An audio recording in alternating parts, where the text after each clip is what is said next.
하나님, 오늘도 예배 자리에 찾아나온 성도님 한 분 한 분을 환영하고 축복합니다. 아버지, 하나님을 기억하고 하나님의 은혜를 소망하며 이 자리에 나왔습니다.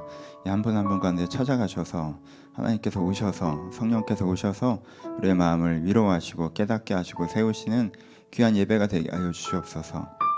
이 예배 함께하는 것으로 말미암아 하나님과 함께하는 것을 제가 누리게 하시고 한 주간 하나님과 멀어졌던 마음이 있다면 다시 한번 가까워지는 시간이 될 수 있도록 아버지 은혜를 허락하여 주시옵소서.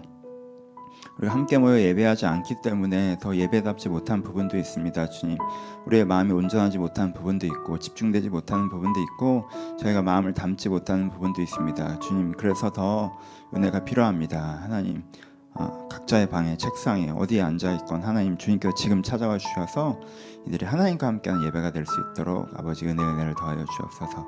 주님께서 은혜 주시기를 기대하오며 살아계신 예수님의 이름으로 기도합니다. 아멘. 함께 나눌 말씀은 출애굽기 21장 1절로 2절 그리고 22장 25절로 27절 말씀입니다.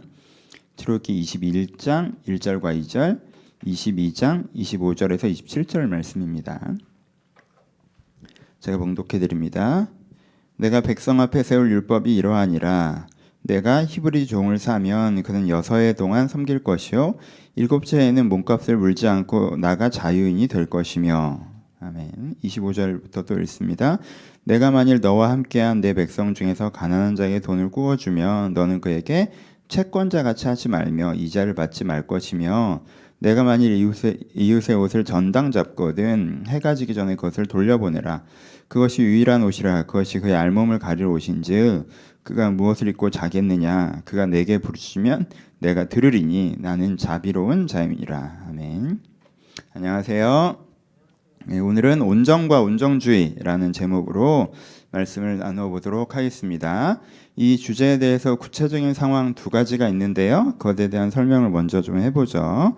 본문의 장면을 좀 그려봅시다. 첫 번째,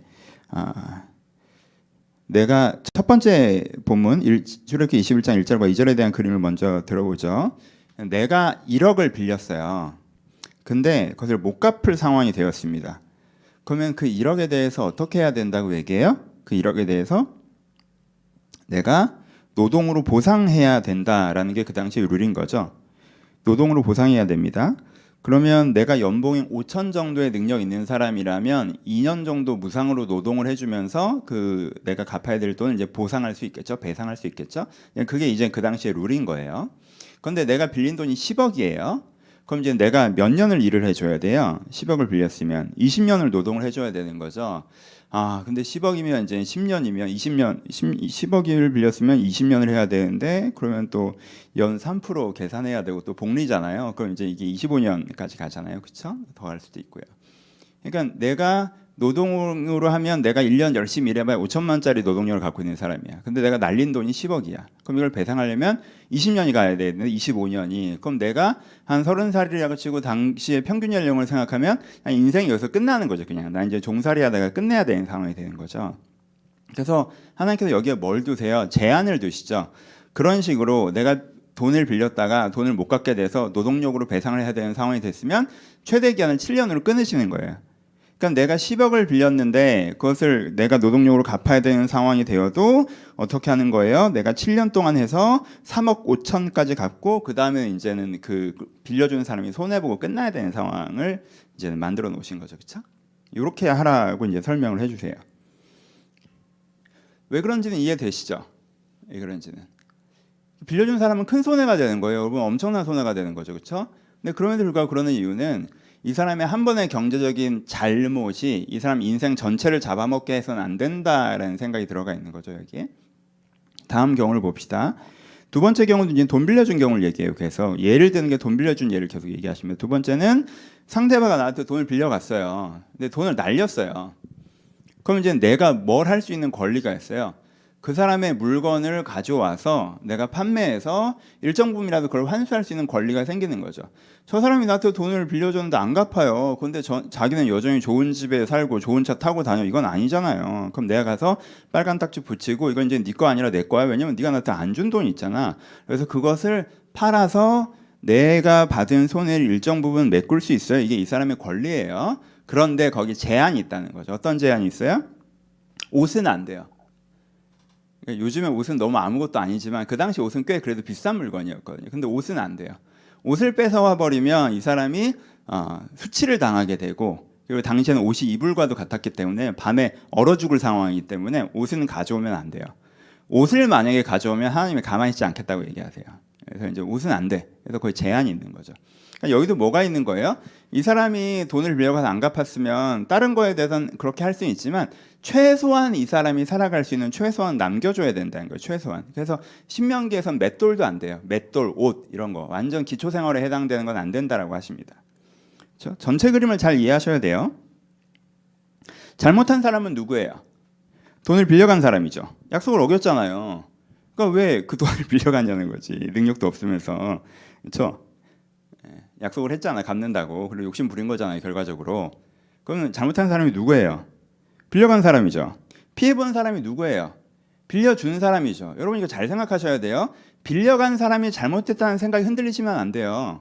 우리는 빌려주고 돈 받으려고 하는 사람을 되게 나쁜 사람인 것처럼 이상한 생각을 갖고 있는데, 그렇죠? 아니 빌려준 사람 빌려준 사람 빌려준 거잖아요. 그렇죠? 잘못한 사람은 이 사람이라고, 빌려간 사람이에요. 그러니까 자꾸 고리대금업자를 생각하지 마세요. 빌려준 사람이 잘못되는 건 고리대에만 해당되는 거예요. 1년에 30%씩 가져가고 이런 사람들 얘기인 거고, 그게 아닌 바에는 빌려간 사람이 잘못한 거죠. 빌려갔잖아요. 그럼 갚는다고 했잖아요. 근데 약속을 안 지킨 거죠. 속인 거죠. 결과적으로. 속인데 능력이 부족했을 수도 있고 판단이 부족했을 수도 있고, 하지만 이 사람이 잘못한 거라고. 그렇죠? 잘못은 이 사람이 했어요. 피해는 이 사람이 봤죠. 그럼 책임을 누가 져야 돼요? 빌려간 사람이 져야죠. 1차적인 책임은 이 사람이 져야 돼요. 그래서 7년 동안 종노릇을 해야 되고요. 옷이나 맷돌 갈고는 뺏겨야 돼요. 그렇죠? 책임을 져야죠. 그런데 거기에 뭐가 있다는 거예요? 한계가 있다는 거예요. 어떤? 이 사람이 인생의 기회 자체를 잃어버리면 안 되고 최소한의 생존권이 박탈되면 안 되는 그 한계가 있다는 거예요. 그 한계선을 이 사람은 어떻게 해야 돼요? 반드시 지켜야 돼요. 여기 강조점은 여기 있죠. 이 맥락은 이건데, 강조점, 오늘 본문의 강조점은 이 사람이 그 한계선을 지켜야 된다라는데 강조점을 더 얘기하고 계십니다. 이걸 뭐라고 그래요? 온정이라고 합니다. 온정. 그러니까 온정은 약자에 대한 배려예요. 그러니까 누구든 상관없어요. 그게 사회 구조 때문에 문제가 됐건 개인의 잘못 때문에 문제가 됐건 어떤 사람이 약자의 위치에 떨어지잖아요. 그럼 일정 이하로는 떨어지지 않도록 보호막이 필요하다는 거예요. 하한선이라는 걸 둬야 돼요. 이게 하나님께서 얘기하시는 거예요. 이 사람이 잘못해도 그렇게 된 걸 수 있어. 말도 안 되는 사업을 벌리다가 다 들어먹었어. 지만 피해받는 게 아니라 주변 사람을 그냥 초토화시켰어. 그래서 이 사람이 떨어져도 떨어지는 하한선이 있는 거예요. 이 사람은 자기가 잘못한 건 아닐 수 있지만 뭐 최선을 다해서 살지 않았어. 지혜롭게 살지 않았어. 그래서 언제는 떨어졌어. 그래도 떨어진 거에 하한선이 있다는 거예요. 이거 이하로 떨어지면 안 돼요. 인생의 기회 자체가 박탈되면 안 돼요. 삶의 기본적인 생존권이 박탈되면 안 돼요. 이거는 지켜줘야 돼요. 이걸 지키기 위해서 다른 좀 있는 사람들이 좀 손해를 감수하더라도 이걸 지켜야 돼요. 이게 온정이에요. 사회적 약자에 대한 배려죠. 그래서 이거는 구조의 문제이기 이전에 마음의 문제예요. 이 온정은요, 내가 내 입장만 생각하면 내가 맞는데 저 사람 입장도 한번 생각해 주는 거예요. 내가 맞아요. 내가 맞지. 자기가 돈 빌려갔잖아. 내가 무슨 고리대를 하겠대? 원금 갚으라는데 그걸 안 갚잖아. 그럼 내가 맞잖아. 내가 맞는데 저 사람 입장을 좀 생각해 주는 거예요. 그래서 어떻게 하는 거예요? 좀 내 걸 포기하고 나누는 거예요. 이런 따뜻한 마음. 이게 온정이에요. 그러니까 성경에서 바르게 살으라는 얘기를 계속 하고 계신데, 그렇죠? 우리가 읽고 있는 본문은요, 출애굽기 20장 이후에 모세가 시내산에 내려와서 이스라엘 백성에게 구체적인 덕목으로 몇 가지를 얘기하면서 너희들 이렇게 살아야 되라고 율례를 만들어요. 법도와 율례를 만드는데 그 법도와 율례를 만드는 거에서 길게 설명한 대표적인 4가지를 말씀드린 거예요. 근데 그 중에 4번째 말씀드린 게 뭐냐면 너희들이 온정이 있어야 바르게 사는 거야 라고 말씀해주고 계시다는 거예요. 여러분 온정이 있으셔야 돼요. 그게 바르는 거예요. 그게 선하는 거예요. 내가 온정을 가지고 살아가서 내가 맞더라도 상대방의 입장을 한번 헤아려 보고 그 상대방 입장이 너무 어렵다 싶으면 내가 좀 손해를 감수하고서라도 상대방을 배려할 수 있는 것이 있으셔야 돼요. 온정이 있어야 됩니다. 이게 선한 것입니다. 온정의 종류를 좀 얘기해 볼까요? 온정은 그냥 사회책 같은 얘기 잠깐 할게요. 가면 안 돼요. 주무시지 말고요. 잠깐 들어봅시다. 온정의 종류는 사회적 온정과 개인적 온정으로 나눠져요. 사회적 온정은 뭐예요? 약자를 돕는 시스템이죠, 그렇죠? 그래서 사회 시스템 자체가 일정 한계 이하로는 안 떨어질 수 있도록 마련되어 있는 거예요, 그렇죠? 그래서 사회적 온정을 갖는다는 건 뭡니까? 내가 국민으로서 그런 복지 제도를 지지하고 또 거기에 대한 세금을 감당하면서 참여하는 것, 이게 사회적 온정이에요. 한국 사회는 사회적 온정이 있죠, 그렇죠? 이런 시스템을 지지하고 내가 세금으로서 거기에 참여하고 계시면, 여러분들이 그런 진심을 담아 그렇게 하고 계시면 여러분들이 사회적 온정이 있는 거라고 얘기할 수 있죠. 두 번째는 개인적 온정이에요. 개인적 온정은 사회적인 그런 게 있지만 내가 개인적으로 보니까 내가 세금 잘 내고 이 나라의 국가 시스템이 있지만 연말에 지나가다 보니까 또 자선남이가 딸랑딸랑해. 그럼 내가 다만 얼마라도 또 겨울에 힘든 사람들이 있을 수 있으니까 라고 내는 거. 뭐 또 어떤 NGO 단체에서 설명하는데 우리나라는 괜찮은데 저 어디 마다가스카르에 지금 기근이 심해가지고 사람들이 굶어 죽고 있다 그러고, 저기 뭐 아프가니스탄의 여성 인권 문제가 심각하다 그러고, 여기서 어떤 활동가들이 노력하고 있고 일을 하고 있다고 하니까 아 그래, 그럼 거기도 좀 지원이 필요하겠다. 내가 얼마간 내는 거. 그냥 내가 살아가는데 주변에 보니까 이 친구가 좀 어려워. 근데 내가 보니까 이게 일정 선 이하로 떨어질 것 같아, 이러다가. 그래서 거기서 야 이건 조금 네가 이렇게 좀 해라라고 좀 돕는 거, 이런 거. 이런 게 뭐예요? 개인적 온정이죠. 내가 주변을 살펴서 어려운 사람이 있는 점인지 살피고 그 사람들을 돕는 게 이제 개인적 온정입니다. 그래서 사회에서는 우리가 살아갈 때는 사회적 온정과 개인적 온정 두 가지가 동시적으로 진행돼야 되는 부분들이 있어요. 온정의 종류에 대해서 영역에 대해서 살펴보죠. 영역은 뭐예요? 생활, 기회, 건강, 정서, 크게 네 가지 영역으로 나눠져요. 생활에 온정이 필요하신 분들이 있어요. 이건 경제적으로 어려우신 분들, 그렇죠? 입을 게 없고 먹을 게 없고 생활 공간, 집이 너무 기본, 인간이 살아갈 수 있는 기본적인 수준이 안 되는 거. 그렇죠? 이럴 때 이제 생활의 온정이 필요하신 분들한테 뭐가 제일 필요해요? 재정적 지원이 제일 필요하죠, 그렇죠? 이게 이제 생활의 온정이 필요하신 분들이고요. 두 번째는 뭐예요? 기회에 대한 온정이 필요하신 분들이 있어요. 이건 한국 사회에서 사람들이 되게 어렵다고 느끼는 거는요, 생활의 온정에 대한 이슈보다 기회에 대한 온정의 이슈예요. 한국 사회에서 공부할 기회, 일할 기회, 재기할 기회가 좀 없는 부분이 있잖아요. 그래서 이런 걸 제공하시는 분들이 있어요. 예를 들어서 공부할 기회가 없는 학생들을 위해서 대학생들이 봉사로 무료로 과외를 해주고 공부를 가르치는 거. 이것도 이제 온정이죠. 뭘 하는 거예요? 기회를 나누는 온정이에요. 그래서 경력이 단절된 사람들에서 다시 한번 취업할 수 있는 교육과 기회들을 제공하는 거. 이것도 온정이죠. 뭐 사소하게 개인적으로는 여러분들이 일하는데 일을 겁나 못하는 애가 있어서 이 친구 조금만 있으면 잘릴 것 같은데 내가 이렇게 데려다가 좀 가르쳐 주는 거. 이것도 온정이에요. 기회의 온정이죠. 그렇죠? 이런 것들이 두 번째고, 세 번째는 뭐예요? 건강의 온정이 필요하신 분들 있죠. 건강의 온정은 복합적이에요. 이분이 건강이 되게 안 좋으세요. 그럼 이제 의료비 지원이 우리나라 그게 건강보험이 잘 돼 있어서 우리나라는 되게 이분은 굉장히 좋은 편이죠, 그렇죠? 근데 이제 다른 나라는 이게 안 돼서 재정 지원이 필요한 경우가 되게 많죠. 어찌됐건 건강이 안 돼서 재정 지원이 필요한 경우, 그렇죠? 의료비가 필요한 경우도 있고요. 하지만 이게 단지 돈만이 아니죠. 마음이 힘들고 어려우니까 누군가 찾아가서 정서적으로 위로하고 또 중보기도 해주고, 이게 이제 정서적으로 그 사람에게 온정을 베푸는 거죠, 그렇죠?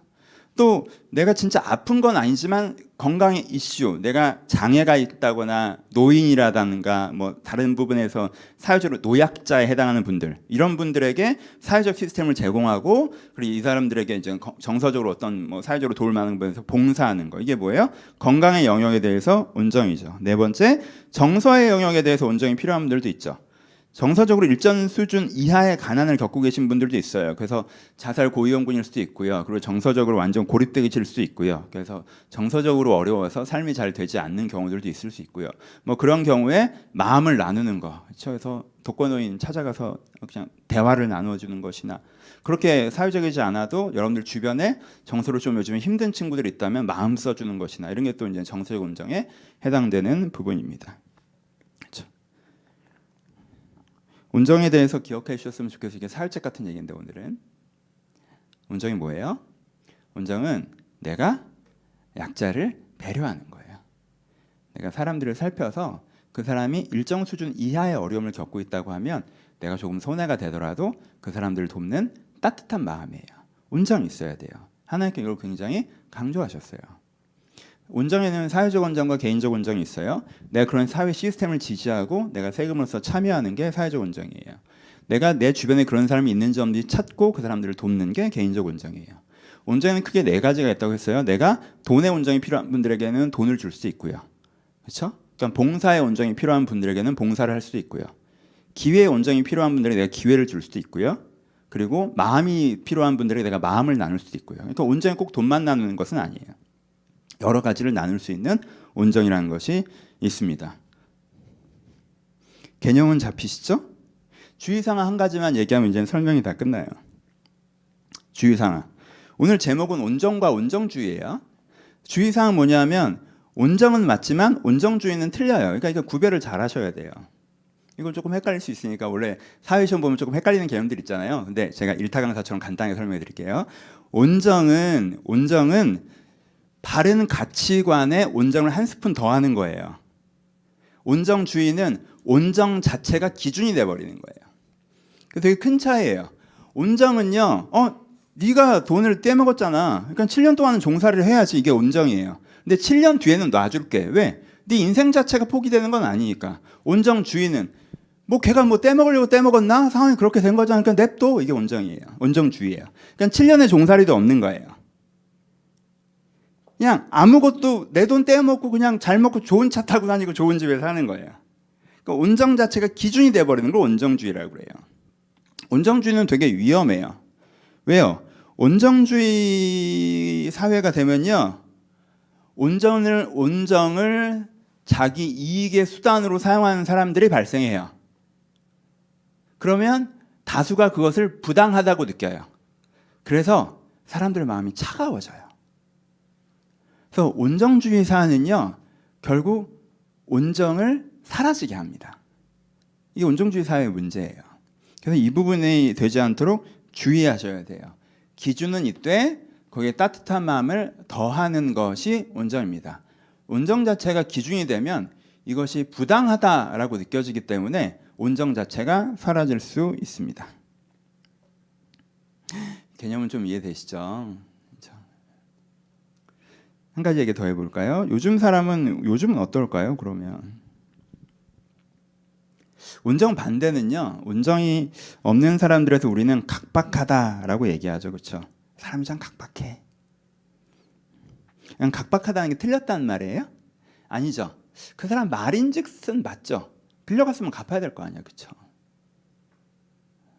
말인즉슨 맞아요. 근데 거기에 마지막에 온정이 더해지지 않으면 그건 하나님 입장에서는 조금 틀린 거예요. 그런 경우 우리가 뭐라고 그래요? 각박하다고 그래요. 그래서 각박한 사회에서는요, 실패가 용납되지 않고요. 그렇죠?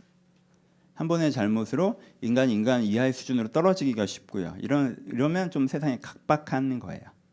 요즘 세상은 좀 각박하다고 할 수도 있죠. 각박의 이유는 한 네 가지가 있어요. 첫 번째는 이기심, 어려움, 불신, 분노예요. 오늘은 진짜 무슨 사회 수업 같은데 여러분 그래도 외우세요. 도움 돼요, 여러분. 이기심, 어려움, 불신, 분노. 우리가 각박해지는 첫 번째 이유는 이기심 때문이죠. 다른 사람한테 관심이 없고 나만 생각하는 거예요. 두 번째 이유는 어려워서예요. 내가 여유가 없기 때문이죠. 그죠? 야, 나도 여유가 없어. 세 번째 이유는 불신이에요. 믿을 수가 없는 거예요.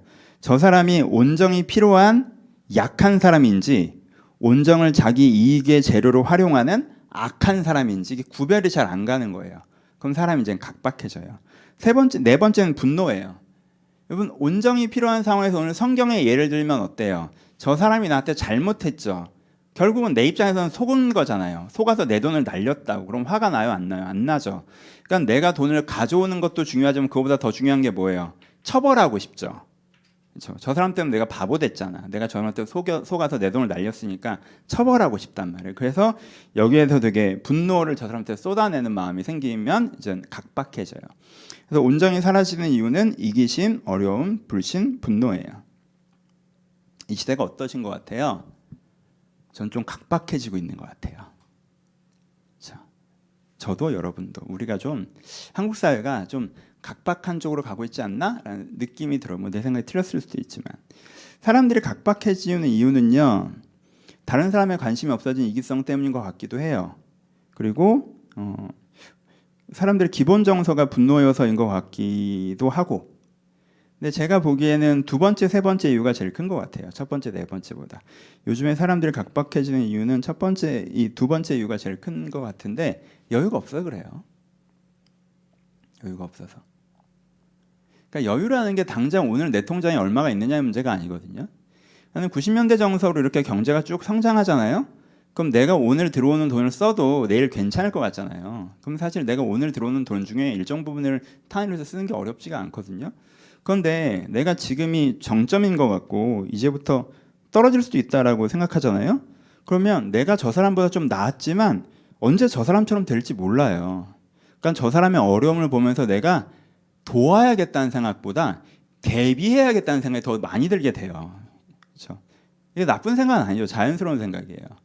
내가 상황이 좋은 게 안정적이고 내가 앞으로도 계속 이렇게 좋을 거고 더 좋아질 거고 생각하면 내가 갖고 있는 잉여 자산의 일부를 저 사람이 그런 어려운 일이 생겼어 내가 돕지 이렇게 하는 게 자연스러워지는데 내가 지금 피크 찍고 언제 떨어질지 몰라 올라갔는데 언제 떨어질지 몰라 여기가 정점인 것 같아 라고 하면 그 다음부터 계속 내 마음에 드는 생각은 불안이란 말이에요. 그럼 내 안에 뭐가 중요해져요? 대비가 중요해지죠. 그럼 어려운 사람을 볼수록 내 안에 어떤 마음이 생겨요? 난 저렇게 안 되도록 준비해야겠다는 마음이 생기지 저 사람을 도와야겠다는 생각이 마음에 안 듭니다. 그렇죠? 이게 이제 각박함의 첫 번째 이유인 것 같아요. 지금 우리 사회가 되게 각박해지는 이유. 우리가 미래가 좀 두렵잖아요. 그렇죠? 미래가.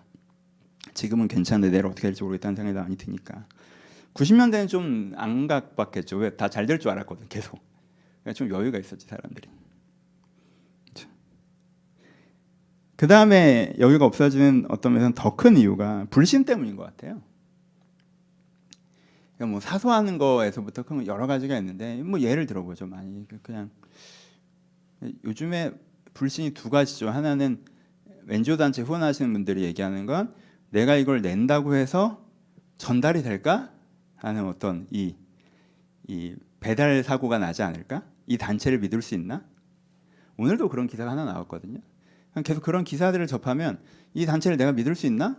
내가 이걸 낸다고 해서 이렇게 할까? 그런 신문 기사들을 또 많이 접하잖아요. 나는 위안부 할머니들을 위해서 뭔가 냈는데 그거 갖고 무슨 뭘 그런 걸 하고 있었다고? 할머니들한테는 진짜 돈이 안 가고 있었네? 이런 걸 접하면 이제 굉장히 큰 불신이 생기는 거죠. 이 배달 사고에 대한 불신. 또 하나는 저 사람이 정말 약한 사람이 맞을까? 그냥 이런 다른 사람의 온정을 자기 이익의 재료를 삼는 악한 사람은 아닐까? 그런 것들도 좀 접하잖아요. 누가 어렵다고 막 해서 또 SNS에 사람들이 막 후원을 했는데 알고 봤더니 나쁜 사람이었고 사실 그게 아니었고 사실관계가 틀리고 그렇죠? 그러니까 자꾸 뭐가 생겨요? 이제 불신이 생기죠. 사회적 온정에 대해서도 그럴 때가 있죠. 사회적 온정에 대할 때 복지제도가 좋은 거라고 생각하는데 어느 날 보니까 돈이 줄줄 새는 것 같네. 왜 저런 데다 돈을 쓰지? 왜 별로 어렵지 않은 사람들의 문화활동에도 세금이 나가는 거지? 왜 저런 데다가 그 돈을 쓰는 거지? 왜 저 사람들을 돕지? 왜 저런 방식으로 돕지? 내가 버는 돈의 막 20, 30%를 가져가서 저렇게 쓴다고? 이건 아닌 것 같은데? 불신이 생기는 거죠. 역차별에 대한 불신도 생기죠. 나는 열심히 이렇게 노력해서 갚았는데 배째라 하고 논에는 탕감받네? 얘는 면제해주네 그냥 소액 면제. 나 같은 그 소액이 나도 난 그걸 갚았는데 노력해서. 난 열심히 노력해서 요만큼 모아서 요거 갖고 이제 겨우 요렇게 내 거처를 마련을 하고 있고 그러고 있는데 근데 쟤는 그냥 다 쓰고 놀았는데 그냥 저 돈 없어 했더니 나라에서 돈이 나오네. 그래서 나랑 똑같은 집에 사네. 난 뭐 한 거지? 이런 거. 갑자기 불신이 생기는 거죠. 이 시스템에 대한. 그냥 또 다른 것들도 많죠. 사회 지도층 인사들이 재판을 받으려고 하면 휠체어를 타고 가네. 갑자기 자기는 병자니까 온정을 베풀어 달라고 하는 거잖아요. 난 아픈 사람이에요. 온정을 베풀어 주세요.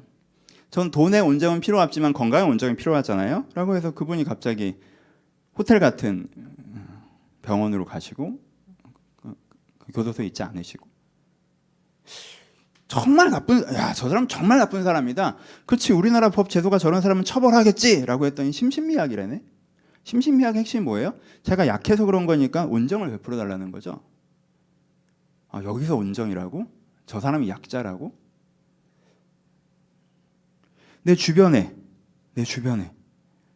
쟤는 지 유리할 때만 약한 척을 해서 탁탁 가져가네. 쟤는 지 유리할 때는 약자야 항상. 엄청 잘 챙겨. 아니 그럼 항상 약자던가. 근데 다른 데는 안 그래. 근데 딱 자기가 뭔가 얻을 게 있으면 거기서 약자 포션에 딱 가서 전 약자잖아요. 이건 이렇게 해주셔야죠 하고 딱 받고 그다음엔 다시 강자 포션이고 이러면은 이건 아니지 않나? 이런 생각들이 누적되는 거죠. 그래서 이 생각이 누적되면 어떻게 되냐면요. 온정이 악한 사람들의 비상구이고 게으른 사람들의 지름길이다라는 확신을 얻어요. 다시 온정이라는 것이 악한 사람들의 비상구가 되고 이게 가지는 사람들이 그냥 법원에만 가면 저는 휠체어에 앉아 있고 악한 사람들의 비상구가 되고 게으른 사람들의 지름길이 된다. 그러니까 온정 나쁜 거다 이렇게 되는 거죠. 그렇죠? 불신이 생긴다는 거예요. 그러니까 이게 점점점 위축돼서 어떻게 되냐면 내 제일 가까운데 내가 정말 아는 사람 외에는 별로 돕고 싶지 않은 마음이 생겨요. 그래서 사회적 온정에 무관심해지고 어떤 불특정 다수나 이제는 뭔가를 이렇게 넘어서 돕는 거에 대해서는 조금 경계심이 많아지고 내 주변만 겨우 신경 쓰게 되기도 하는데 거기서도 한두 번 실망하는 마음들이 좀 생기면 내가 돕는다고 했는데 그냥 결과적으로 내가 이용당한 느낌인데 약간 이런 게 생기면 그것도 이제 안 하게 되는 거죠. 그렇죠? 이런 경우가 많아요. 그러니까 저는 그냥 사회가 각박해졌고 뭐 사회 얘기하는 게 아니라 우리 얘기하는 거니까 좀 여러분들이 좀 각박해진 것 같은데 각박해진 것 같은데 각박해진 이유가 두 개인 것 같아요. 여러분들이 이기적인 사람인 것 같지는 않고 뭐 분노를 투영하고 있는 것 같지도 않고 우리가 내 얘기하는 거 우리 얘기하는 거예요. 우리가 좀 각박해지는 뭐냐면 미래에 대한 위기감 때문에 내가 도울 때가 아니라 대비할 때라는 생각이 되게 많아지니까 내 걸로 자꾸 챙겨야 되고 여유가 좀 없어지고 두 번째는 이제는 믿을 수가 없어. 믿을 수가. 이 시스템도 정말 잘못된 것 같아. 이 시스템도 이제는 그냥 눈먼 시스템인 것 같고 막 이렇게 돼. 막 이러면 내가 이제는 좀 이렇게 되는 부분이 있는 것 같아요. 그걸 좀 뛰어넘어 봅시다. 저는 여러분들이 온정이 뭔지 모른다고 생각하지 않아요. 그래서 앞부분 얘기하는 게 좀 지루했는데 여러분 온정이라는 게 다른 사람을 어려운 사람을 생각하는 마음이잖아요. 여러분 그게 틀렸다고 생각하지 않으시죠, 그렇죠? 그렇죠? 정말 일정 수준 이하로 떨어지는 사람을 우리가 도와야 된다고 생각하잖아요. 거기를 우리가 부정하지 않잖아요. 그렇죠? 내가 그 사람 입장을 헤아리고 내가 좀 손해를 보더라도 그 사람을 도와야 된다고 생각하시잖아요. 여러분들이 그거에 대해서 그냥 돈만 돕겠다는 게 아니라 돈을 도울 마음도 있고 건강이 안 좋은 사람은 건강을 도울 마음도 있고 여러분 사회적 기회가 없는 분들이 있고 그것으로 그분의 사회적 기회가 된다면 그 기회를 마련해 줄 마음도 있고요. 그렇죠? 그리고 그런 마음들 정서적으로 어려운 분들이 있다면 좀 챙겨줄 마음도 있고 우리 안에 온정의 마음이 있다고 생각해요. 여러분들 중심에. 그렇죠? 청년 때 젊을 때는 더 많았고 근데 내가 그렇게 온정의 마음이 있었는데 우리가 이렇게 온정이 있었는데 왜 이렇게 나이가 들면서 전부 다 이제 온정이 사라졌나 봤더니 첫 번째가 미래가 두려워서고 두 번째가 불신에 이런 게 쌓여 있어서 뭔가 그렇게 된 것 같다는 거죠. 그렇죠? 그럼 우리가 여기서 고민을 좀 해야 돼요. 온정이 있었는데 온정이라는 건 되게 이상적으로는 맞는 말이지만 현실에 왔더니 정말 악한 사람들의 비상구고 게으른 사람들의 지름길이어서 온정이 나쁘더라. 온정과 온정주의를 동일시하는 거죠. 그래서 온정이 나쁘더라 라고 해서 이 온정에서 완전 빠져나올 거냐? 그건 아니라는 거죠. 왜? 하나님은 온정을 얘기하시니까. 그렇죠? 그럼 거기서 우리가 해야 되는 건 그냥 마음이 차갑게 식는 것 그리고 그 차갑게 식은 것을 상황에 책임을 돌리는 것. 세상이 나에게 불신감을 줘서 내 마음이 차갑게 식어서 난 이제는 가난한 사람 어려운 사람한테 관심이 없어진 거예요 라고 하는 건 변명이 안 될 수 있다는 거예요. 우리가 그 지점에서는 어릴 땐 좀 순진하게 온정을 생각했다면 우리가 이 지점에 있는 우리는 그러면 어떻게 이 온정을 잘 해나갈 것인가 라는 고민을 시작해야 되는 지점이지 그냥 손 털고 나갈 지점은 아니라는 거예요. 근데 우리 중에 저를 포함해서 많은 분들이 손 털고 나간 느낌이 좀 있다는 거죠. 그래서 오늘 설교를 통하여서 좀 온정으로 돌아오는 계기가 됐으면 좋겠어요. 여러분들이 온정의 개념에 동의하는데 세상이 각박해지는 일들이 여러분들을 작용해서 지금 좀 각박해지셨다면 온정으로 돌아가야 되는 생각을 좀 하셨으면 좋겠다라는 마음입니다. 좀 다른 얘기지만 그냥 이 설교 하다가 저는 어릴 때는 이렇게 선교사 지망생인 적도 있고 외국인 근로자 사역을 했고 그리고 단기 선교도 되게 많이 다니고 했기 때문에 어려운 다른 나라에 대한 관심이 되게 많았어요. 그래서 기도의 끝은 항상 세계여야 된다는 생각이 좀 있었고 근데 이번 설교 준비하면서 제가 딴 나라 어려운 거에 대한 관심이 진짜 없어졌구나라고 느껴지더라고요. 그래서 좀 이렇게 찾아봤더니 마다가스카르에 되게 기근이 되게 심하더라고요. 저는 제가 그걸 몰랐다는 거 약간 좀 되게 부끄럽고 좀 당황스러웠어요. 옛날에 그런 거에 대한 관심이 되게 많아서 그런 일 있으면 되게 먼저 알던 사람이었는데 난 아예 이런 정보를 접하지도 않고 있었구나. 그렇죠. 아프가니스탄 여성 인권 문제가 이제 카불이 함락되면 이제 어떻게 되는지 심각한 어떤 이슈가 되고 있죠. 근데 그런 거에 대해서도 제가 이게 나 되게 이런 거에 무관심하구나. 어릴 땐 관심이 있어서 그래도 기도라도 하려고 했는데 살다 보니까 뭐 내가 할 수 있는 것도 많지 않고 몇 군데 후원한다고 후원했는데 그 후원이 뭐 의미가 있는지 잘 모르겠고 하다 보니까 점점 그냥 관심이 없는 쪽으로 저도 좀 흘러와 버린 것 같아요. 그래서 뭐 다른 건 모르겠지만 그래도 가끔 기도라도 좀 해야겠다, 관심이라도 좀 가져야겠다는 마음을 먹었는데 하여간 그냥 이런 얘기를 하고 싶어요. 오늘은 온정에서 모른다고 생각하지 않고 여러분 마음에 온정이 없다고 생각하지 않아요. 그런데 여러분 마음에 어떤 이런 각박하게 하는 이유 때문에 온정이 식어졌다면 그걸 다시 한번 살려봤으면 좋겠어요. 살리면 어떻게 하셔야 돼요? 두 가지를 하셔야 돼요. 첫 번째 이걸 기억하세요. 온정의 마음을 다시 살리려면 내가 첫 번째 하는 거는요, 이 부분에 대해서 지혜롭고 정직하려고 하셔야 돼요. 다시 온정이라는 영역에 대해서 내가 좋은 마음으로 하는 거니까 그냥 쓱쓱 가겠지라고 생각하지 마시고, 그렇죠? 내가 이 부분에 대해서 지혜롭고 정직하려고 하셔야 돼요. 첫 번째, 여러분들 개인적인 온정에 대해서 지혜롭고 정직하려고 하셔야 돼요. 지혜로운 건 뭐예요? 내가 저 사람이 어렵다고 하네, 그러니까 도와줘야지 라고 간단하게 생각하지 마시고 내가 도와줄 여유분이 얼마인지 확인을 하셔야 돼요. 도와줄 여유분이 얼마인지. 내 집 자식 굶어 죽는데 남의 집 자식 분유값 때문에 안 돼요, 여러분. 그건 허세예요. 좀 부끄러운 얘기지만 저는 재작년까지는 그냥 제 재정의 일부는 꾸준히 누군가를 도왔어요. 저보다 어려운 분들을. 근데 작년부터 안 해요. 왜냐하면 애가 이제 중3이 됐는데 애가 대학을 간다고 그러더라고. 못 갈 것 같은데 하여튼 간다고 그래가지고. 그럼 내가 등록금을 내야 되잖아. 돈이 없어. 그래서 이제 나는 앞으로 한 4, 5년은 내 아들을 위한 장학기금을 만들어야 되는 상황이거든요. 그럼 나는 당분간은 그렇게 큰 액수는 못 해요. 내가 나름 내 입장에서는 조금 액수들을 했었는데 이제 못 해요, 당분간은. 얘한테 가야 되니까. 한계를 인정하셔야 돼요, 여러분. 한계 넘어서 하시는 건 허세예요. 한계 넘어서 한 다음에 하나님이 채워주겠지. 그건 좀, 뭐지? 하나님 내가 여기, 이제 저 100만 원 없으면 저 굶어 죽는데 제가 이렇게 100만 원 줬어요? 그러니까 저한테 한 150 들어오겠죠? 이건 투자인가요? 그럼 그렇게 생각하지 마세요. 내가 100만 원밖에 없는데 이 사람도 100만 원밖에 없잖아요? 그럼 각자 먹는 거예요. 각자 먹고 하나님 저 좀 부족해요.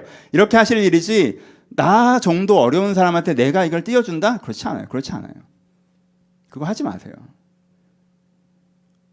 내 한계를 아셔야 돼요. 내가 지금 내 먹고 살기도 진짜 빠듯하다. 좀 이따 이거 아닌 분들 얘기할 건데 빠듯하다라고 하면 그거에서 하셔야 되고요. 그 다음에 뭐 하셔야 되냐면 내가 빠듯하다라고 하면 엑스트라 머니가 있을 거 아니에요. 엑스트라 정서가 있을 거고 엑스트라 기도가 있잖아요. 여러분 제가 돈을 안 하지 제가 기도를 안 하겠습니까? 마음을 안 나누겠습니까? 제가 나눌 수 있는 게 있잖아요. 그렇죠? 제가 나눌 수 있는 온정이 있다고. 그렇죠? 그럼 내가 나눌 수 있는 온정은 있잖아요. 그러니까 여러분들이 또 시간과 마음이 없어요. 목사님 저는 요즘에 시간도 없고 마음의 여유도 없어요. 그럼 돈으로 하세요. 돈도 없고 시간도 없고 마음도 여유도 없으면 하지 마시고. 근데 돈은 없는데 시간은 없는데 또 마음의 여유가 조금 있으면 카톡이라도 한 번씩 보내줄 수 있잖아요. 그 필요한 사람들에게. 그렇죠? 그러니까는 먼저 뭔가를 하려면 뭘 해야 돼요? 내가 갖고 있는 자산을 파악해야 되죠. 그러니까 내가 할 수 있는 여유분이 얼마인지 파악하시고, 두 번째 상대방이 진짜인지 파악하시고. 제가 진짠가? 제가 약한 척하면서 날 이용하는 거 아닐까? 정서적으로 자꾸 약한 척하면서 정서적으로 나를 소비하는 거 아닌가? 제가 사회적으로 되게 약한 척하면서 계속 내 도움을 끌어다가 쓰는 거 아닌가? 여러분 사회에서는 그럴 때 많이 돈은 좀 덜하지만 정서적으로 여러분들이 뭔가 온정을 베풀거나 기회에서 여러분들이 온정을 베풀려고 할 때 여러분들이 이용해 먹는 사람들 많이 있잖아요. 얘가 좀 안 돼서 내가 도와줬더니 아주 그냥 사람을 이런 경우들 있죠. 내가 어렵다 해서 마음 써줬더니 내가 무슨 이런 경우 있단 말이에요. 그러니까 속지 않으셔야 돼요. 그러니까 상대방이 진짜 어려운지 살펴보셔야 된다는 거예요. 크라우드 펀딩에서 그냥 하니까 믿고 보내는 건 아니죠. 좀 더 살펴보셔야죠. 돈을 하건 정서를 하건 뭔가 내가 기회를 주려고 하건 그 사람이 정말 온전히 필요한 사람인지 확인하는 절차가 필요하다는 거예요. 지혜예요. 세 번째는 하시는 거죠. 그렇죠? 이 지혜가 판단이 되면 내가 정말 얼마만큼 역량이 있는지, 저 사람 정말 힘들겠다, 도움이 필요해. 근데 나는 역량이 안 되네. 그러면 난 못하는 거지. 근데 나는 돈으로 못하겠는데 마음은 써줄 수 있어. 그럼 마음은 써주는 거고. 그렇죠? 근데 저 사람을 들여다봤는데 막 본인은 힘들다고 난리는데 내가 보기엔 그건 아닌 것 같아. 그러면은 저 사람이 왜 자기가 힘든데 안 도와주냐고 날 비난해도 거절하시면 돼요. 내가 왜 저 사람한테 끌려다녀야 되는데. 이게 지혜죠. 내가 있는 분을 깨닫고 필요한 사람이 적절하게 하셔야 돼요. 이걸 하셔야 여러분들이 꾸준히 온정을 베풀 수가 있어요. 여러분들이 오버페이스 하니까 100m 달리기 뛴 다음에 이제는 못 돕겠다 하고 뒤로 자빠지는 거예요. 과도하게 돕다가. 상대방 안 보고 돕다가 뜯기는 경험을 하면 마음에 상처 있고 이제는 남들 신경 안 쓰고 살래라고 하는 거예요. 여러분 그건 바른 결론이 아니에요. 여러분들이 지혜롭지 못한 거에서 해결하셔야죠. 내가 내 한계치를 넘어서지 않았나? 내가 상대를 잘못 파악하지 않았나? 내가 내 한계치 내만큼 상대방을 잘 파악해서 온정을 베풀면 여러분들의 마라톤 하시지 꾸준히 인생에도 누군가를 도와나갈 수 있어요. 그렇게 해야 돼요. 지혜롭게.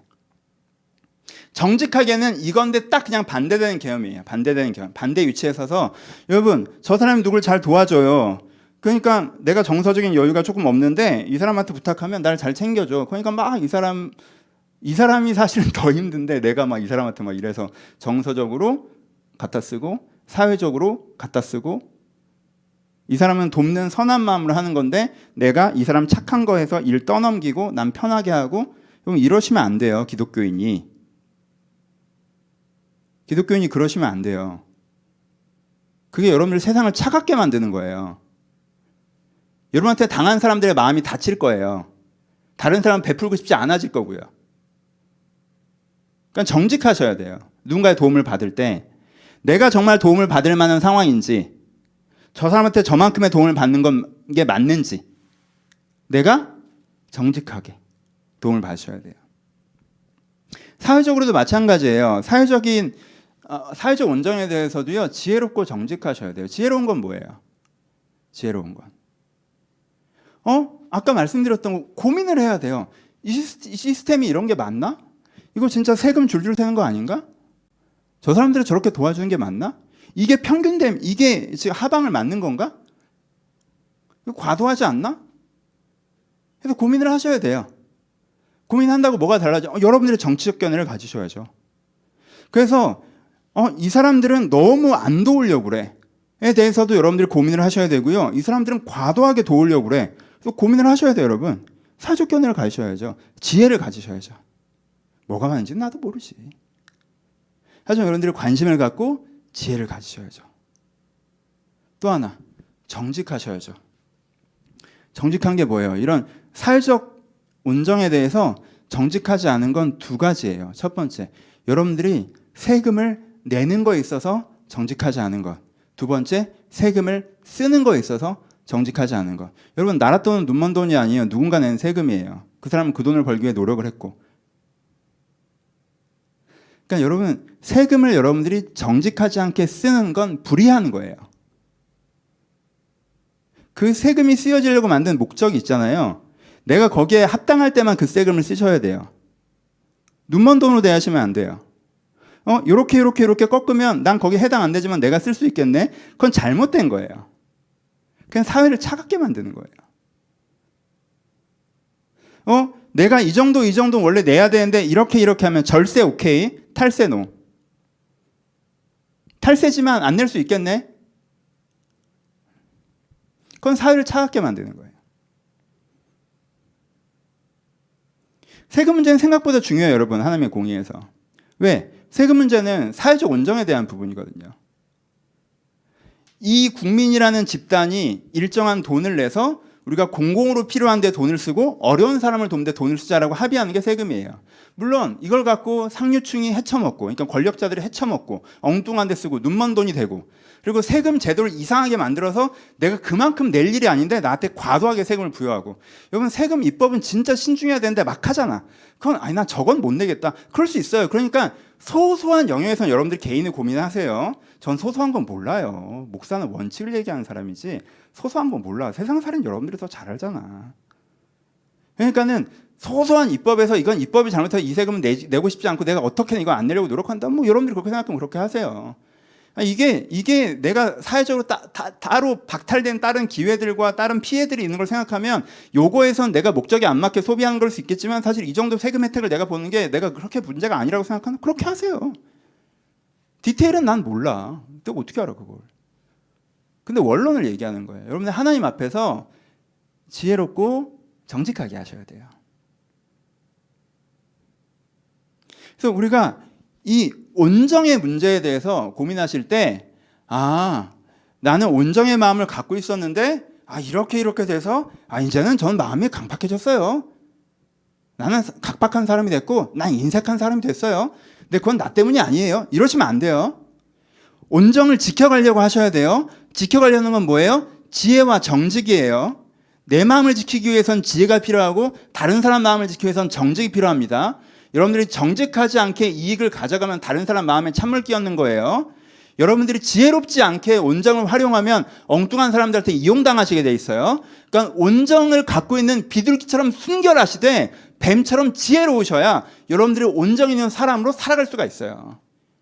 비둘기처럼 순전한 정직함과 따뜻한 마음, 그리고 뱀처럼 지혜로운 파악과 행동력, 이게 있어야 우리가 온정을 지켜갈 수 있다고요. 그러니까 온정을 이렇게 지켜가려고 하셔야 돼요. 그렇죠?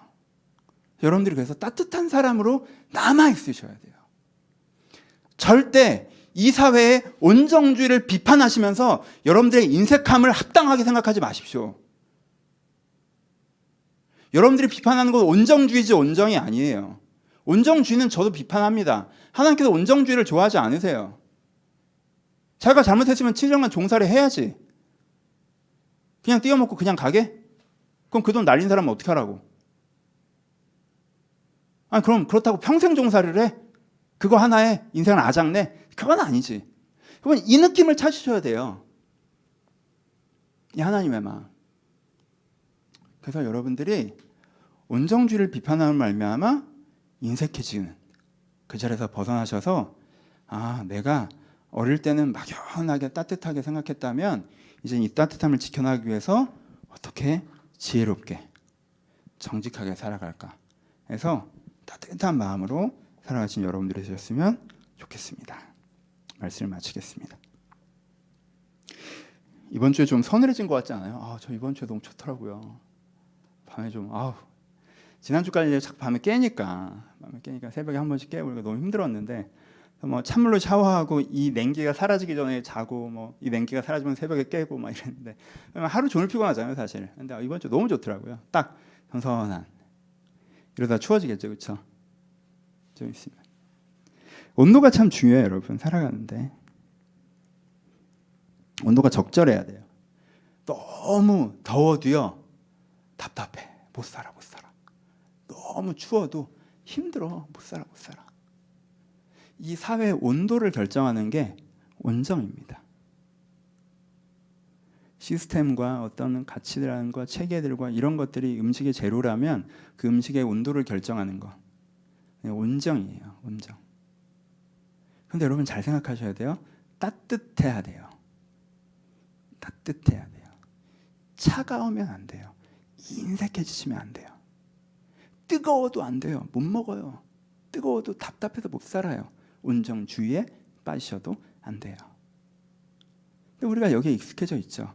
어렵게 생각하지 마세요. 여러분 항상 뭐 하십니까? 그럼 어쩌란 말이야. 아니에요, 여러분 항상 적절한 실내 온도를 유지하려고 노력하시잖아요. 너무 덥지도 않고 너무 춥지도 않게. 그렇죠? 여러분 적정한 온도의 음식을 만들려고 노력하시잖아요. 너무 뜨겁지도 않고 너무 차갑지도 않게 따뜻하게. 그렇죠? 그러니까 이 온도를 유지해 보자고요. 우리가 인생에서 다른 사람들을 생각하며 살아가야 되는데 그게 너무 뜨거워서 온정주의에 빠지지도 않고 너무 차가워서 무관심하기도 냉정하지도 않게 내가 다른 사람에 대해서 마음을 나누는 그 정도의 따뜻함을 잘 유지해 나가려고 하셨으면 좋겠어요. 온정을 느낄 때가 되게 많이 있습니다. 여러분 저는 남해순교회는 제가 처음 37살에 개척하려고 할 때 정말 잘 알지도 못하는 분들이 오셔서 이렇게 100만 원씩 주셨던 기억들이 참 많아요.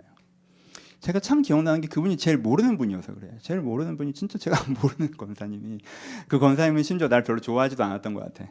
다른 분들은 뭐 내 설교에 은혜 받았다 이런 게 있었는데 그냥 그분은 진짜 날 몰라. 내 설교도 별로야. 젊은 목사가 좀 이상해. 근데 개척한다고 하니까 오셔서 이렇게 100만 원 주고 가셨어요. 여러분 그 돈이 교회가 세워지는데 굉장히 도움이 됐어요. 그렇게 모인 돈이 3천만 원이에요. 그렇죠? 그게 아니었으면, 그렇죠? 지금도 되게 감사한 마음들이 있어요. 그분에게 충분히 감사를 표현하지 못해서 죄송한 마음도 있고. 큰 돈만 주셨냐? 제가 제일 감사한 분들 중에 하나가 제가 홍성교회에 있다가 개척을 했는데 거기에 복만우라고 김보현 목사 10,000원 후원회라고 해서 한 30분 정도가 매달 10,000원씩 하셨어요. 그게 저한테 얼마나 격려가 되는지 몰라요. 제가 이전 교회이고 제가 이렇게 연락하는 게 어떤 의미에서는 또 다른 분들 보시기에는 그게 또 예의가 아닌 부분이 있어서 제가 연락도 못 드리고 관리도 못 했고 그냥 받기만 했어요. 근데 지금도 너무 죄송한 마음도 있고 그래서 감사한 마음도 있는데 한 분이 이렇게 딱 100만 원 주신 것도 너무너무 감사했는데 그분들이 1년 동안 나를 기억해주고 매달씩 10,000원을 내고 누군가 그 돈을 모아서 교회에 송금해주고 그래서 한 30여만 원 정도 입금이 되고 하기에 저도 너무 따뜻했어요. 온정. 저희 교회가 받았던 이상 흘려보냈습니다. 지난 10년간. 받았던 이상 저희가 1년에 10%는 항상 구제비를 돌렸기 때문에 받았던 이상 흘려보냈어요. 그리고요, 여러분들은 다 기억 못하시지만 저는 그래도 여러분들보다 가까이서 보잖아요. 그분들 중에 이것으로 굉장히 인생에 좋은 기회를 삼으신 분들, 그리고 그때 되게 위로받으신 분들, 격려가 되신 분들, 도움이 되신 분들 많이 계세요. 온정. 교회로부터 이렇게. 우리 옛날에 인도에 집 하나 지은 것도 기억나요? 우리 그때 인도 단기 선교 가서 한번 갔었는데 한 가족이 사는 집인데 이렇게 구석에 브레스 오브 트리라고 현판 붙어 있어요. 지금도 붙어 띄었을라나? 아니 오래돼서. 온정. 그분들에게는 그냥 누군가 알지도 못한 한국에 있는 교회가 그냥 집값을 준 거죠. 그 세상을 얼마나 따뜻하게 합니까? 여러분, 가끔 저희 교회에 정말 감사한 게 어떤 성도님들 중에서 이렇게 목사님 힘든 사람한테 써주세요 하고 툭 꽤 많은 금액을 주신 분들이 있어요. 그냥 교회에서 공식적으로 돕기도 좀 어려운 분들이 있으면 목사님이 생각해서 도와달라고. 그래서 이런 경우들이 있다라고 해서 이렇게 연결을 시켜드려요. 그때 제 마음이 참 그런 과정에 선다는 건 마음이 되게 따뜻해요. 사람이 뭐 엄청나게 나이가 많고 뭐 돈이 많고 그냥 똑같이 아기 키우고 똑같이 직장인들인데 목사님 좀 그런 마음이 들었어요 라고 하면서 이렇게 연락이 올 때 되게 고마워요. 뭐 내가 쓴 돈은 아니지만. 어떤 친구는 이렇게 얘기해 보니까 우연히 알게 됐어요. 기금을 만들고 있더라고요. 헌금 내는 거 말고 교회 헌금은 그대로 내는데 자기가 이건 나중에 하나님을 위해서 쓰고 싶다고 자기가 좀 엑스트라 머니가 생기면 이렇게 모으고 있더라고요. 기금을 만들고 있어요. 이거는 내가 쓸 거 아니고요. 나중에 하나님께서 쓰시라고 하시면 그게 뭐 구제건 선교 사업이건 어디건 쓰려고요. 어디 쓸지 모르겠어요. 아직 결정은 안 했어요. 근데 모으고 있어요. 기금을. 액수가 중요한 게 아니에요. 여러분. 그 마음이 진짜 다르지 않아요? 그런 생각을 하고 살아간다는 것 자체가 정말 다르지 않아요? 그러면 지금 다른 교회 얘기하는 거 아니에요? 저희 교회 성도를 얘기하는 거예요. 제가 정말 여러분들 중에 그 뭐 건강이 어려운 분들을 꾸준히 돕고 계신 분들도 있어요. 건강 어려운 친구들 우연히 봉사하게 돼서 10년 넘게 꾸준히 신경 쓰고 연락하고 때 되면 챙기고 돕고. 여러분들 중에 정서적으로 어려운 분들에게 꼭 옆에 있어 주신 분들이 계세요.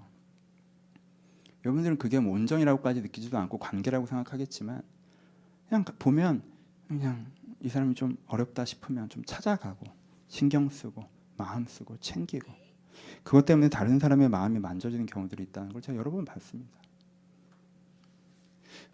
저는 그래요. 저는 그래도 여러분들 좀 가까이서 보잖아요. 어떤 부분에서는 그런 부분은 보이잖아요. 뭐 다른 부분은 또 안 보이고.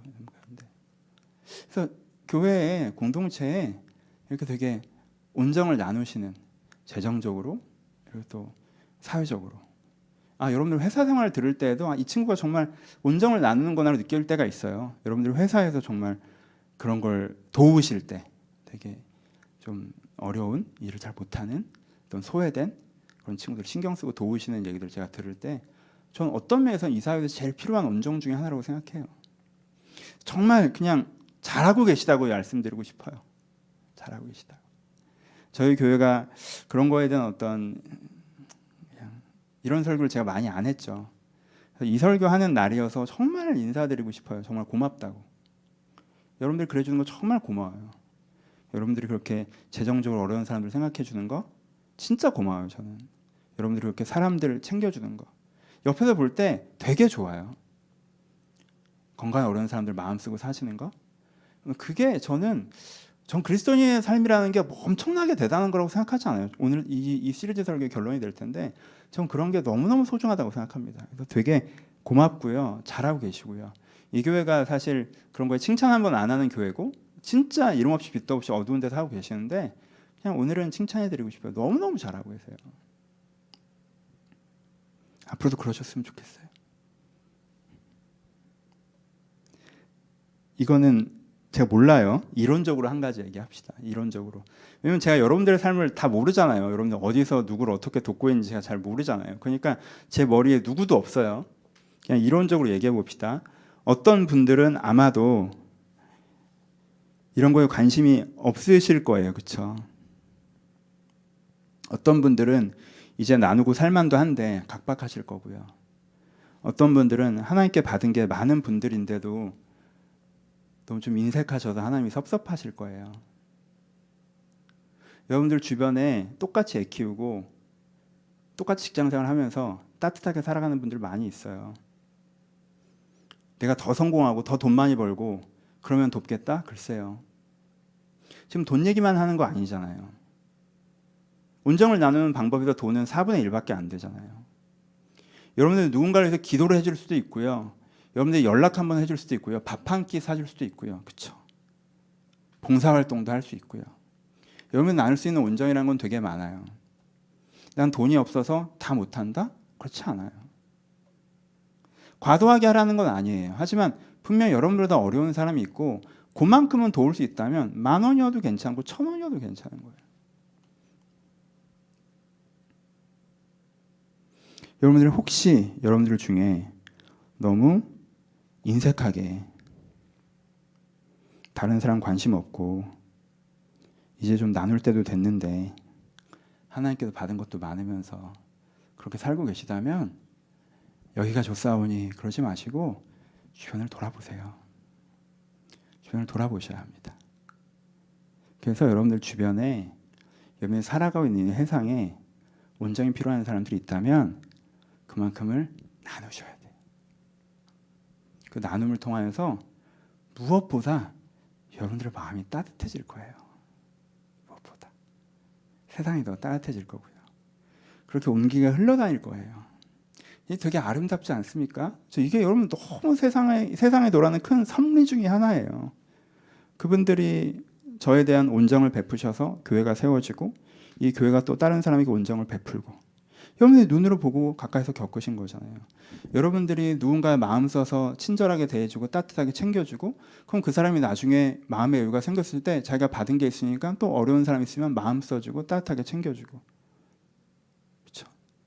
누가 경제적으로 어려울 때 또 도움을 또 주고 그럼 또 그 도움을 받은 경험이 있으니까 또 내가 경제로 좀 괜찮아지면 또 누군가한테 도움을 주고 세상을 따뜻하게 하잖아요. 그러니까 이 온기에 참여하세요, 여러분.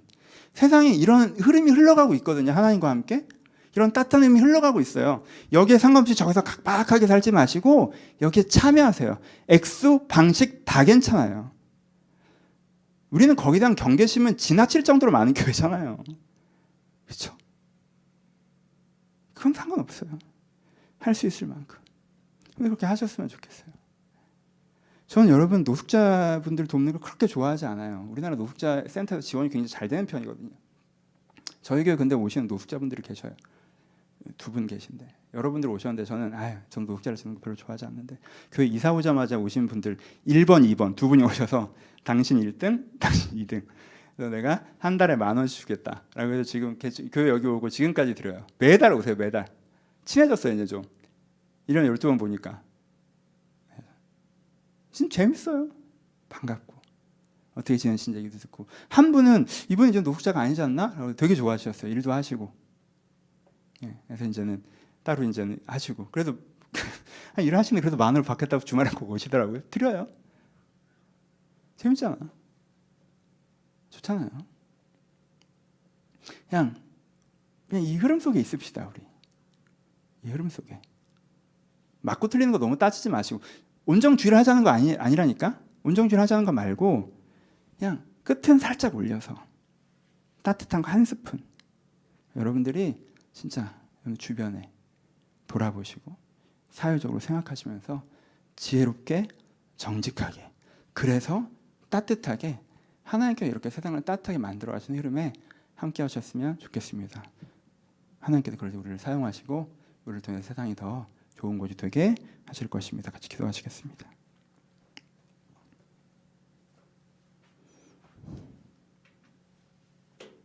여러분, 다른 사람에게 따뜻한 마음이 되는 방법 중에 하나가 받은 것을 세어보는 거예요. 내가 받은 기회. 여러분이 열심히 하셨지만 여러분만큼 열심히 하신 분들 중에 그 기회를 받지 못한 분들도 있어요. 여러분들이 받은 돈. 여러분들이 갖고 있는 건강. 여러분들이 주변에 부모님이건 친구들이건 남편이건 애인이건 좋은 사람들을 맞아서 갖고 있는 정서적 여유. 여러분들에게 그 사람들을 주시지 않았다면 지금 여러분들이 이렇게 정서적 여유가 있을까요? 하나님께 그 기회를 주시지 않았다면 여러분의 그 일터가 있을까요? 그 돈이 하나님께서 주신 거 아니라고 말하실 수 있습니까? 그냥 건강은 하나님께서 주신 거죠, 그렇죠? 그렇게 얘기할 수 있겠죠. 받은 걸 한번 세워봅시다, 우리. 마음의 여유를 좀 가져보세요. 그래서 그래도 내가 여유가 감사한데 나머지는 낯으라고 주신 거고 이건 낯써야 되고 그건 못하겠고 한 요 정도는 내가 나눌 수 있을 것 같아요, 하나님. 요 정도는 내가 나눌 수 있을 것 같아요, 하나님. 그럼 내가 요 정도 필요한 사람 찾아볼게요, 하나님. 제가 기도해줘야 될 사람, 내가 마음 써줘야 될 사람, 내가 후원해줘야 될 사람 제가 한번 찾아볼게요. 그거 나눌게요. 하나님께서 저에게 주셨던 것 흘러가기 바랍니다. 이 다른 사람들이 세상이 나에게 줬던 것 내 안에 고여있지 않고 흘러가길 바랍니다. 이렇게 세상을 따뜻하게 하는 통로로 나를 사용해 달라고 오늘 들으면서 생각하시면서 같이 한번 기도했으면 좋겠습니다. 기도하시겠습니다. 하나님 아버지, 저희 가운데 온전히 있길 바랍니다. 아버지, 저희 가운데 온전히 있길 바랍니다. 주님, 저희 가운데 온전히 있길 바랍니다. 아버지, 저희 가운데 온전히 있길 바랍니다. 주님, 저희 가운데 온전히 있길 바랍니다. 아버지, 저희 가운데 온전히 있길 바랍니다. 주님, 저희 가운데 온전히 있길 바랍니다. 아버지, 주님, 저희 가운데 온전히 있길 바랍니다. 주님, 저희 가운데 온전히 있길 바랍니다. 아버지, 저희 가운데 따뜻한 마음이 흘러내려가고 있기를 바랍니다. 주님. 아버지, 저희 가운데 허락하신 은혜들이 흘러내려가고 있기를 바랍니다. 주님. 아버지, 내가 나누길 바랍니다. 내가 섬기길 바랍니다. 나를 통하여 하나님의 온기가 흘러나가기를 바랍니다. 주님. 그러면 내가 여기에 묶여있지 않길 바랍니다. 내가 매여있기를 바랍니다. 매여있지 않길 바랍니다. 주님. 내가 항상 부족한 사람인 것처럼, 더 가져야 되는 사람인 것처럼, 모자란 사람인 것처럼, 억울한 사람인 것처럼 내 인생에만 관심도 없고 이기적이고 내가 이제는 다 이루었다 하면 나 자신을 위해서 살아가는 그 사람에서 저희가 벗어나게 하시고 저희가 이런 온전을 베푸는 사람이 될 수 있도록 아버지 은혜를 허락하여 주옵소서. 아버지, 이 온정을 베푸는 사람들일 수 있도록 저희 가운데 은혜를 허락하여 주옵소서. 아버지, 온정주의 어리석음은 저희 가운데서 제거되게 하시되 아버지, 온정주의 어리석음은 저희 가운데 제거되게 하시되 아버지, 저희 가운데 하나님께 주시는 지혜가 저희 가운데 넘쳐나게 하여 주옵소서. 아버지, 하나님께 주시는 바른 지혜가 저희 가운데 넘쳐날 수 있도록 아버지, 합당한 지혜가 저희 가운데 넘쳐날 수 있도록 아버지, 은혜를 더하여서 그 따뜻함으로 저희가 살아나갈 수 있도록 아버지, 저희 가운데 힘을 주시옵소서. 아버지, 도와주시옵소서. 아버지, 도와주시옵소서. 아버지, 도와주시옵소서. 아버지, 주님께서 도와주시옵소서. 아버지, 주님께서 도와주시옵소서. 아버지, 주님께 도와주셔서 저희 이런 강팍한 마음들이나 인색해진 마음에서 저희가 벗어날 수 있도록 아버지 주여, 저희가 이 세상에서 벗어나서 새 힘을 얻을 수 있도록 주님께서 아버지 저희가 은혜를 주시고 은혜를 주시옵소서. 주님, 주의 마음을 제가 허락하여 주옵소서. 아버지, 주의 마음을 제가 허락하여 주옵소서. 이번 개인의 기도 제목으로 기도합시다. 여러분들이 갖고 있는 거, 마음의 어려움이 있으신 분들은 마음의 하나님을 초대하시면서, 경제적으로 고민하시는 분들은 그 부분에 대해서, 또 여러분들 노동을 감당하고 계신데 일하시는데 힘드신 분들 능력 달라고, 여러분들도 삶의 관계에서 고민하시는 분들 그 부분에 대해서 여러분들이 갖고 있는 숙제를 가지고 우리 한번 기도해 봅시다. 숙제를 가지고 하나님 이 부분에 함께 해달라고, 이 부분에 함께 해달라고 여러분들이 그 영역에 대해서 하나님을 초대하시면서 어떤 면에서는 이 주일 예배 이 짧은 순간 여러분들 제일 소중할 수도 있습니다. 그러니 여러분 그냥 유튜브라고 해서 온라인에서 그냥 쓱 지나가지 마시고요. 일주일 동안 여러분 마음 가운데 있었던 그 매듭을 한번 꼭 토해보셨으면 좋겠어요. 하나님 이 부분에 하나님께서 함께 해주셨으면 좋겠습니다. 여러분들의 개인의 기도 제목 가지고 함께 기도했으면 좋겠습니다. 기도하겠습니다. 아버지, 주님의 성도들의 삶 가운데 주님께서 찾아와 주시옵소서. 아버지, 성도들의 삶 가운데 주님께서 찾아와 주시옵소서. 아버지, 성도들의 삶 가운데 주님께서 찾아와 주시옵소서. 아버지, 경제의 문제로 고민하고 있습니다. 아버지, 옆에서 제가 봐도 답이 잘 없습니다. 주님. 아버지, 하지만 하나님께서 답이 되어주심을 제가 신뢰합니다. 하나님께서 제가 내 답이 되어주심을 제가 신뢰합니다. 하나님께서 여기에 답을 주실 것입니다. 하나님께 여기에 답을 주실 것입니다. 하나님께 여기에 답을 주실 것입니다. 주님. 하나님께 여기에 답을 주실 것입니다. 주님, 저희 것들을 신뢰합니다. 주님. 아버지, 경제 문제가 오늘께 찾아와 주시옵소서. 아버지, 기회가 없습니다. 주님, 일하고자 하는 의지도 있고 마음도 있는데 아버지, 기회가 없습니다. 아버지, 기회가 없습니다. 이 기회 없음에 저희가 자초하는 부분이 분명히 있으나 그럼에도 불구하고 아버지, 주님의 긍휼을 구합니다. 아버지, 저희 가운데 기회를 주시옵소서. 아버지, 주님께 기회를 주셨으면 좋겠습니다. 아버지, 저희 가운데 하나님께서 온전을 베풀어 주셨으면 좋겠습니다. 주님, 저 가운데 기회를 주시옵소서. 아버지, 기회를 주시옵소서. 주님, 기회를 주시옵소서. 주님께 기회를 주기를 소원합니다. 아버지, 건강 때문에 신음하는 자들이 있습니다. 주님, 건강 때문에 어려운 자들이 있습니다. 주님, 찾아와 주시옵소서. 아버지, 건강 때문에 어려운 자를 그님께 찾아와 주셔서 아버지, 주님께서 찾아와 주셔서 건강 문제님께 새 음식 것들을 경험할 수 있도록 아버지, 주님 붙잡아 주옵소서. 작은 문제이건 큰 문제이건 주님께 붙잡아 주셔서 하나님의 은혜로 다시 한번 내 셈을 허락하여 주옵소서. 아버지, 관계 문제 때문에 마음에 상하고 정서적으로 하는 사람들이 있습니까? 외로움에 심란한 자들이 있습니까? 마음에 답답함을 경험하고 있는 사람들이 있습니까? 아버지, 이것이 너무 아버지 힘든 문제이진데 힘든 문제로 인정되지 않고 어려울 때가 많이 있사오니 아버지, 문제 가운데 주님께서 찾아오셔서 아버지, 이들의 마음을 풀어주셨고 매듭을 풀어주셨고 정서를 위로하시는 내가 저한테 있게 하여 주옵소서. 아버지, 새 힘을 주시옵소서. 아버지, 새 힘을 주시옵소서. 누가 보기에도 감사한 삶을 살고 있지만 이를 감당할 힘이 부족합니다. 주님, 제가 부족합니다. 주님, 제가 그렇습니다. 제가 정말 감사할 것밖에 없으나 이걸 감당할 능력이 정말 부족합니다. 주님, 아버지, 저를 긍휼히 여기셔서 능력이 부족한 일을 맡아 허덕이고 있사오니 아버지, 주여 저를 긍휼히 여기셔서 제가 이 일을 잘 감당하게 하여 주옵소서.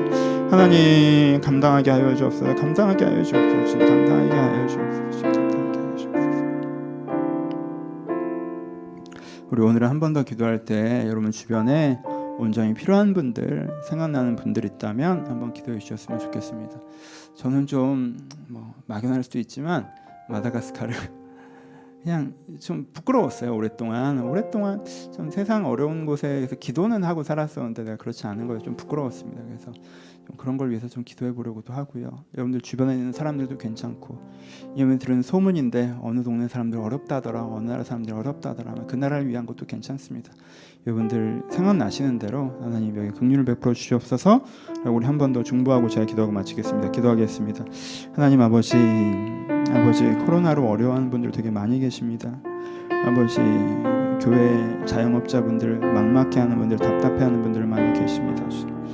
아버지, 제가 거기에 비껴나와 있어 그렇지 주여, 저도 한 발만 비껴나와 있을 뿐 저들의 막막함과 저들의 두려움에 제가 깊이 공감합니다. 주님, 아버지, 주님께 돌봐주셔야겠습니다. 주님, 아버지, 그저 두지 마시오며 이 코로나 때문에 경제적으로 어려운다는 사람들이 있다면 지금 그들의 막막한 가운데, 그들의 불안한 가운데 찾아오시고 아버지, 길을 보여주시옵소서. 저희가 언제까지 이래야 합니까? 주님, 저희들 간에 길을 보여주시옵소서. 저희를 긍휼히 여겨 주시옵소서. 하나님 함께하여 주시옵소서.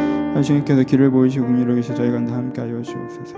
아버지, 이런 것과 비교할 수 없게 자식들을 떠나보내고 죽음 앞에서 고민하고 정말 가장 기본적인 생존권을 갖고 씨름하고 있는 마다가스카르를 위해서 기도합니다. 아버지, 기근에 신음하고 있는 땅을 위해서 기도합니다.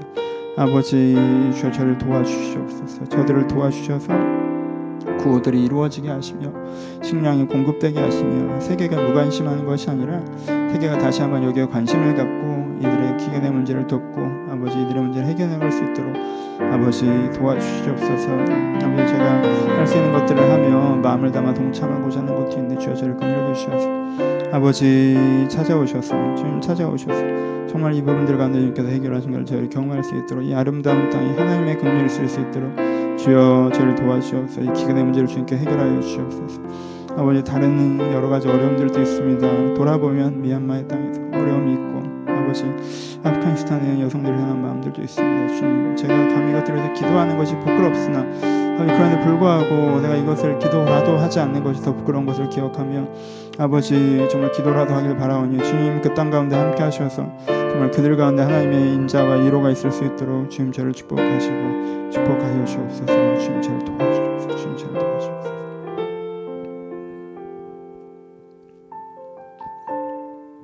아버지 돌아보면 하나님께서 또 다른 사람들이 저에게 보였던 많은 온정이 있었습니다. 그 온정에 감사하고 그 온정이 제 마음을 그래도 따뜻하게 제 삶을 따뜻하게 지켜준 것에 감사드립니다. 주님 제가 받고 멈추는 사람이 되지 않게 하시고 이것을 또 나누는 사람이 되게 하여 주시옵소서. 내가 부족하지만 내가 가진 것 중에 일부를 나누는 것이 필요하다면 그 나눔이 필요한 사람들 가운데 마음을 나누는 것이 필요한 사람들, 또 기도가 필요한 사람들, 또 재정적 도움이 필요한 사람들, 그들 가운데 내가 나눌 수 있는 걸 나눌 수 있도록 아버지 은혜를 주시옵소서. 아버지 은혜를 주시옵소서. 그런 따뜻한 마음에 나를 지켜지게 하여 주옵소서. 아버지 뭔가 부당하다고 생각하는 것들, 온정주의의 장면들을 볼 때 내 마음이 차갑게 식어갈 때가 있습니다. 그래서 온정주의를 빈미 삼아 내 차가움을 변명할 때도 있었습니다. 주님 제가 이 함정에서 벗어나기를 소원합니다. 그렇기 때문에 저희가 더욱더 따뜻한 마음으로 바르게 온정을 행하기를 소원합니다. 주님 저에게 지혜를 주셔서 그것들을 잘 분간하게 하시고 내가 또한 정직하게 그것들에 동참하게 하셔서 하나님 앞에서 이 온정을 잘 누리고 행하는 사람이 될 수 있도록 우리에게 은혜를 허락하여 주옵소서. 아버지 성도님들이 작은 결정들을 하면서 주변의 온기를 이렇게 전하는 계기가 되었으면 좋겠습니다. 또 이미 그렇게 온기를 전하고 계신 많은 분들이 격려받고 위로받고 칭찬받는 하나님께 칭찬받는 시간이었으면 좋겠습니다. 아버지 잘하고 있는 자들을 이렇게 칭찬하여 주시고 격려하여 주시고 또한 잠깐 잊고 있었던 자들이 다시 한번 기억나게 하셔서 우리 하나님 앞에서 더 따뜻한 삶을 살아갈 수 있도록 저희 한 사람 한 사람 가운데 공동체 가운데 주님께 은혜를 허락하여 주시옵소서. 이제는 우리 주 예수 그리스도의 은혜와 하나님 아버지의 사랑하심과 성령의 교통하심이 주 하나님께 받은 온기를 나누려고 하는 모든 심령 가운데 이제부터 영원토록 함께 있을지어다. 아멘.